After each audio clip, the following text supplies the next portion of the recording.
You know, it's it's pretty wild to think that ChatGPT just dropped version 4.5 like right to their subscribers, the ones paying for it, the top tier. Oh, yeah. And everyone's saying that this is like the last stop before AI can actually like reason like a person can, like Yeah. thinking machines. It's a lot. It's a lot to wrap your head around, It is. especially when you're trying to like stay on top of everything and not get like completely overwhelmed by how much is coming out.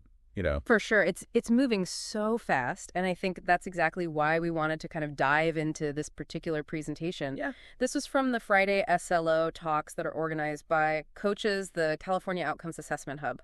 Right. And this wasn't just like a bunch of people like theorizing about AI. Yeah. Yeah. This was a conversation with like real assessment professionals, the people who are doing the work every day. Right on the ground. Led by Dr. Jarek Janio from Santa Ana College and Enrique Jauregui from Fresno City College. They were moderating this discussion. They were really trying to get at like, what does AI mean for our work? Yeah, what does this look like practically? Practically. Yeah. And the presenter, Dr. Gavin Henning, I mean, he's got like a ton of experience with this stuff. He really does. He's a professor of higher education at New England College. Yeah.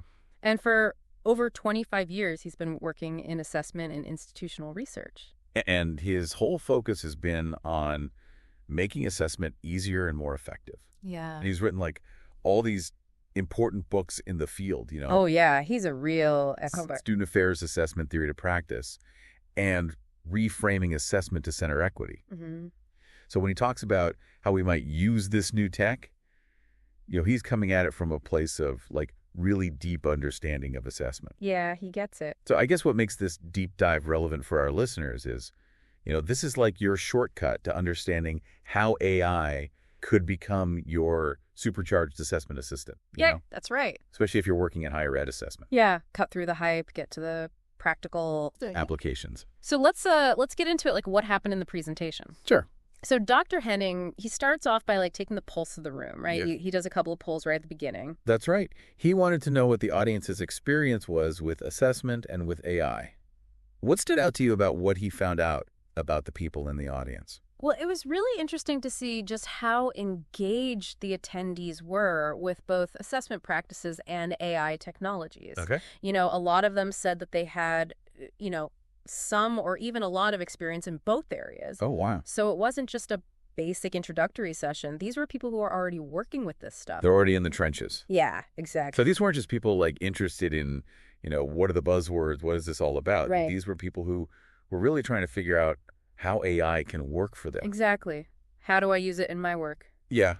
And that was clear from the types of AI tools they were already using. Right. And it wasn't just one or two. It was a really wide range. Yeah. Of course, ChatGPT came up a lot. Sure. But we also heard about Copilot. Okay. Gemini Midjourney, which is used for creating images. Oh, cool. Google's NotebookLM Gamma for putting together presentations. Okay. And even some research-focused tools like Elicit and Scholar AI. So it really showed how quickly these tools are being used in higher ed. Yeah, absolutely. They're becoming integrated into all these different workflows. Okay, so we've got this engaged audience who's already using AI, and then Dr. Henning, he moves into like his framework. He's breaking down the assessment process, and he's saying, here's where AI could be useful.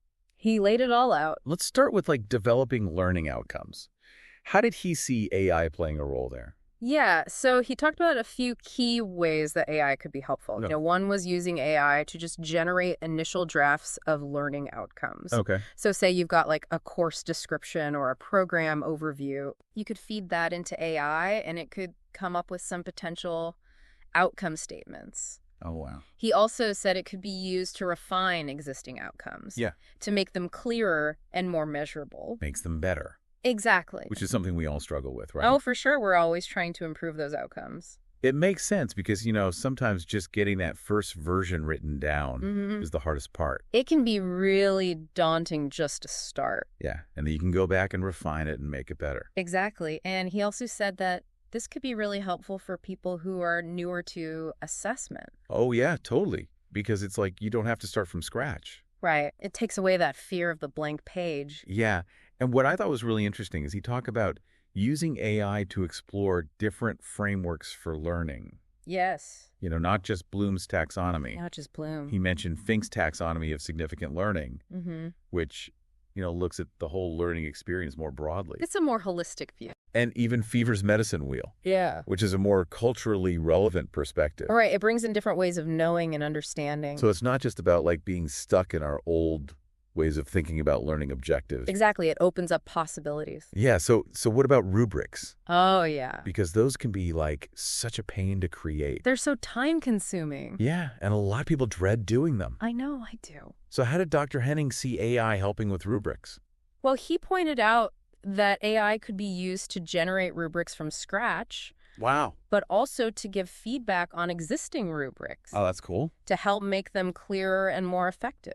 So it's not just about like spitting out a rubric. It can actually like analyze a rubric and say, hey, you could improve this part. Exactly. It can help you make it better. And he also said that ChatGPT can format those rubrics. Yes. And even let you download them as a Word document. Which is super convenient. Yeah, that's huge. Yeah. A lot of rubrics that faculty create aren't as effective as they could be. So this could really improve the quality. Yeah, because you're basically starting from a much better place than like a blank template. Yeah, you're building on a solid foundation. Yeah. And he also mentioned using AI for alignment checks. Oh, yeah. He talked about that briefly. So just making sure that all the different parts of the assessment are actually working together, Yeah, making sure the learning outcomes, the activities, and the assessments are all aligned. Like they're all on the same page. Exactly. All moving towards the same goals. Okay, so moving on to actually designing how we collect data. Right. Which can be another area where things get really complicated. Yeah, it can be overwhelming. What did Dr. Henning say about AI's role there?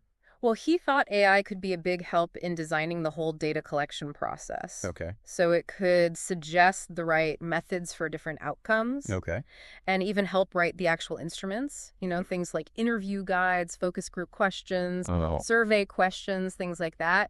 So it could save a ton of time. Yeah, absolutely. Just imagine like AI helping you write those really good open-ended questions for a focus group. Right. Or even just getting you started with a basic framework for your survey. That would be a game changer. It would make things so much easier. But when it came to analyzing the data that we collect, yeah, I remember him being a bit more cautious. Right. He was a little hesitant there. Why is that? Well, he acknowledged that AI could definitely suggest different types of analysis, like statistical analysis or thematic analysis. But he said he prefers to use actual statistical software for the actual number crunching. His concern was about data security and also the fact that large language models are really designed for language, not necessarily for doing complex statistics. Right, it's not really built for that. Yeah. But he did see a role for AI in synthesizing feedback. Yes, especially when it comes to meta assessment. And just to remind our listeners, what is meta assessment? It's basically assessing our assessment practices. Right. So like looking at the big picture of how our assessment is working. Exactly. And Dr. Henning thought AI could be really helpful for that. How so?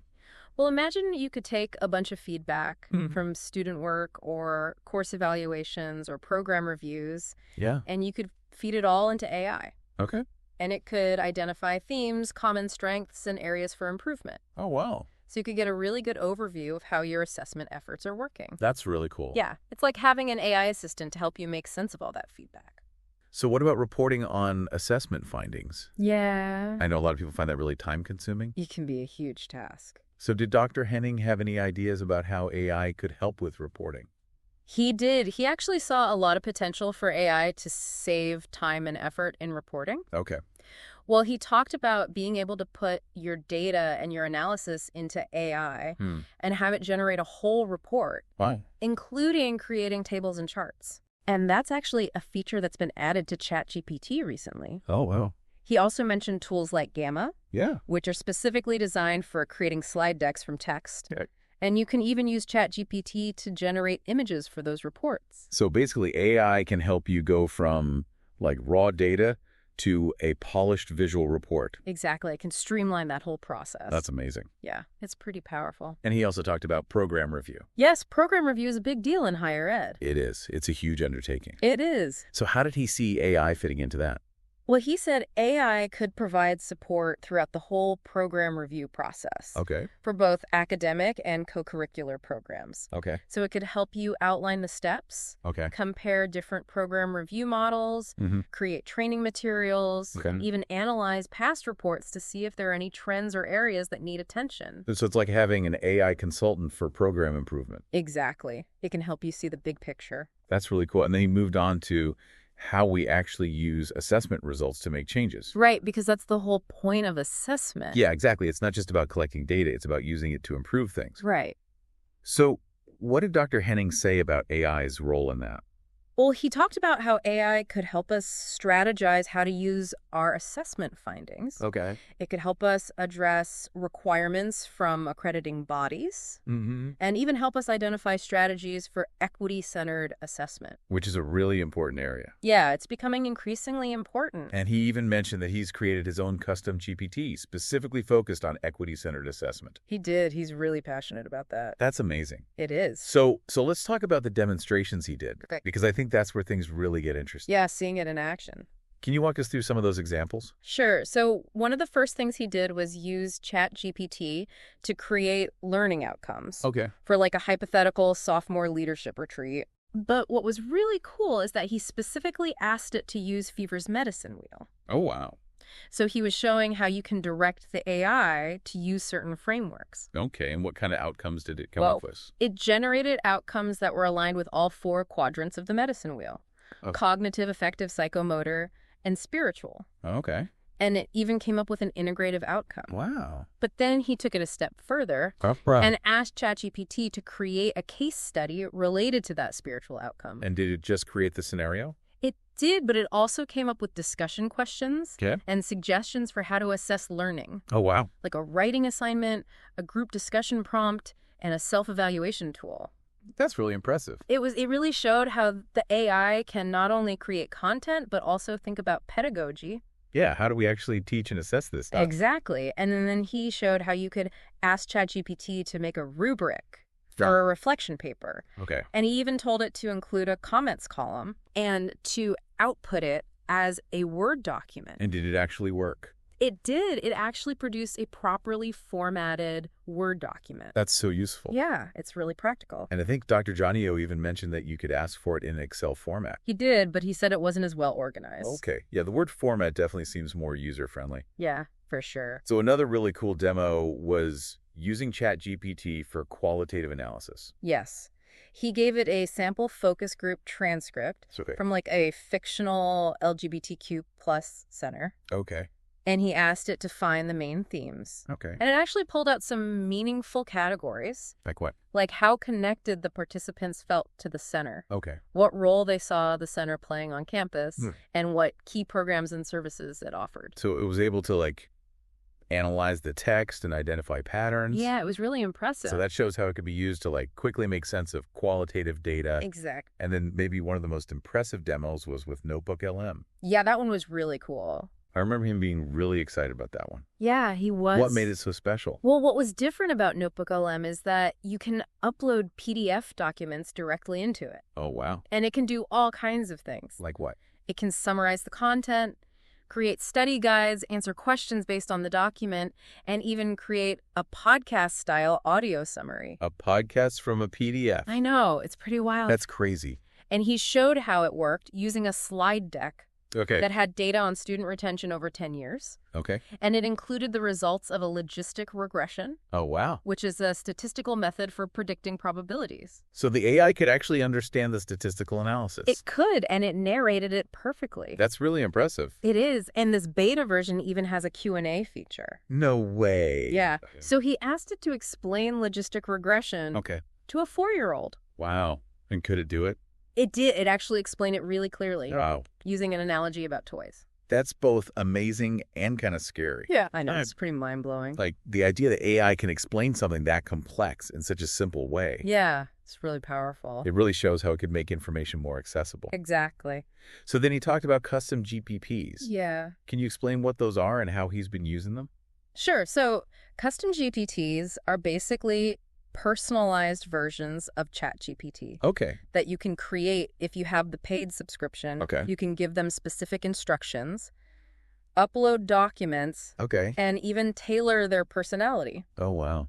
So you can really make them your own. You can, and Dr. Henning has actually created several custom GPTs for different purposes. Like what? Well, he has one for equity-centered assessment, Okay. which makes sense given his research. Yeah. He also has GPTs for belonging dissertation support research methods, and even one called Corey. Corey. Yeah, Corey the stats guy. What does Corey do? He helps doctoral students with their stats questions. Oh, that's cool. Yeah, and he even has one called Maria the research guide, who helps students with the research process. That's amazing.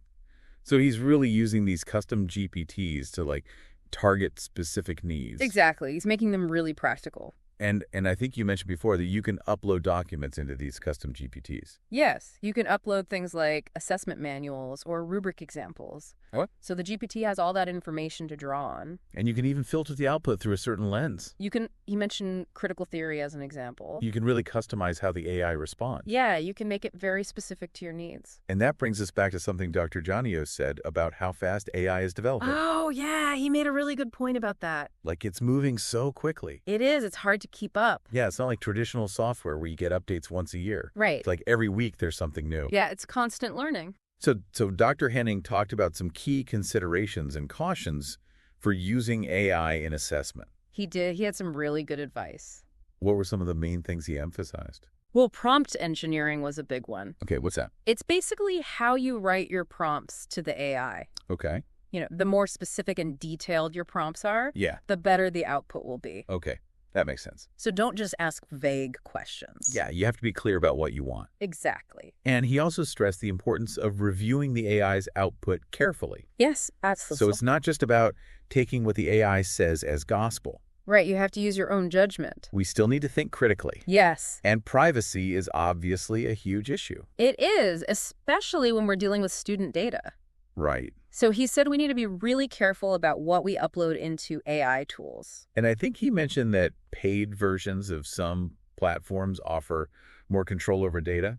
He said the paid version of ChatGPT gives you more options for privacy. Okay, that's good to know. Yeah. And he also talked about some of the limitations of AI. Yes, like word count limits. Okay. And the fact that it might not be the best tool for complex statistical analysis yet. Right, so it's not a magic bullet. It's not. It's a tool that can be really helpful, but it has its limits. Exactly, and we need to be aware of those limits. And I think his biggest caution was about not becoming too reliant on AI. Yes, he said we shouldn't let it replace our own knowledge and expertise. Right, we still need to understand the fundamentals of assessment. Absolutely. It's a tool to enhance our work, not replace it. I love that.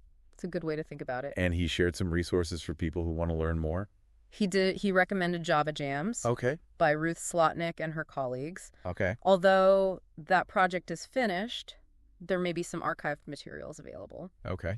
He also mentioned the Alchemy Works AI series, Okay. which is a faculty development program focused on AI in education, Awesome. and the AI in Education Google group. Oh, yeah, that's a great resource. It is. There are a lot of good discussions happening there. And he briefly touched on the issue of AI and academic freedom. Yes, he mentioned that some people, especially in the arts, are concerned about their work being used to train AI models without their consent. Yeah, that's a really complex issue. It is. It's a big ethical and legal question. And then he brought it back to the potential of AI for personalized learning. Yes, he sees a lot of possibilities there. Right, what? Well, he talked about AI creating tailored learning pathways for students. Okay. And even acting as a 247 tutor. Oh, wow. So like a virtual tutor that's always available. Exactly. But of course, that raises questions about academic integrity. It does. That's something we need to think carefully about. Yeah, for sure. And he mentioned that faculty have been a bit slower to adopt AI than doctoral students. Why do you think that is? Well, he said a lot of faculties are worried about students cheating. Oh, yeah, that makes sense. Which is a valid concern. It is. But he also said that more and more faculty are starting to use AI disclosure statements. So making it clear to students what's acceptable and what's not. Exactly, setting those boundaries. Okay, and finally, what did he say about the paid versions of AI tools? Well, he basically said that if you're serious about using AI, Yeah. the paid version of ChatGPT is worth it. Okay, why? You get more features, Mm-hmm. fewer limitations, and more flexibility to experiment. So you can really dive in and explore what it can do. Exactly. Okay, so as we wrap up this deep dive into Dr. Henning's presentation, what would you say is the most important takeaway for our listeners? Well, I think the main message is that AI has the potential to transform assessment in higher education. Yeah. It can make it more efficient, more accessible, and even more equitable. But it's not a silver bullet.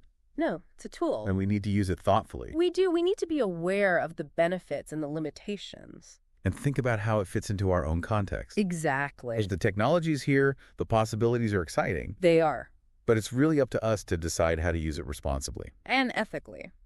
And that brings us to our final thought for you to consider. Okay. As AI continues to evolve so rapidly, how can we as educators integrate these tools in a way that really benefits students and upholds academic integrity without making existing inequalities worse? That's important. Or creating new dependencies. Yes, we don't want to become too reliant on the technology. Right, we need to find that balance. Exactly. So we encourage you to check out the resources Dr. Henning mentioned.